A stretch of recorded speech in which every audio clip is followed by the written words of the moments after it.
Je voulais vous demander, docteur, on aurait pu penser que ça irait mieux avec le télétravail. Et en fait, pas du tout. Alors effectivement, c'était une aspiration de pas mal de patients de télétravail, voilà, pouvoir Rester chez soi, etc. Les transports, etc.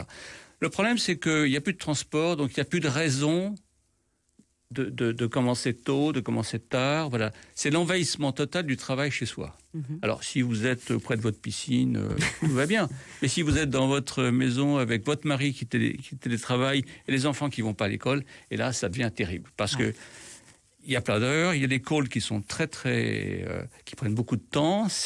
D'être devant un ordinateur tout le temps, c'est très compliqué. Il n'y a pas de pause café. Non. Voilà, on mélange tout, on va en pyjama au travail, mais en même temps, on mange en même temps qu'on regarde son ordinateur, on répond à n'importe quelle heure, et il y a un envahissement total du travail. Et puis l'employeur va dire, tout est chez toi, donc finalement, tu peux en faire un peu plus, quoi. Voilà, il n'y a plus de limite. Et en plus, dans cette période de Covid, il y a eu beaucoup de remises en cause, ça a mis beaucoup de pression. Et finalement, cet isolement chez soi, avec que le travail.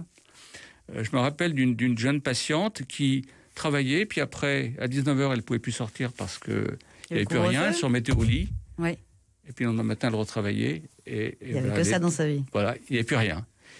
Ouais, donc c'est l'envahissement du travail chez soi. Donc c'est pas forcément une bonne chose. Télétravail, c'est bien. Ouais. Mais quelques jours par semaine, mais pas toute la semaine. Ouais, puis ça dépend des conditions. Bien sûr.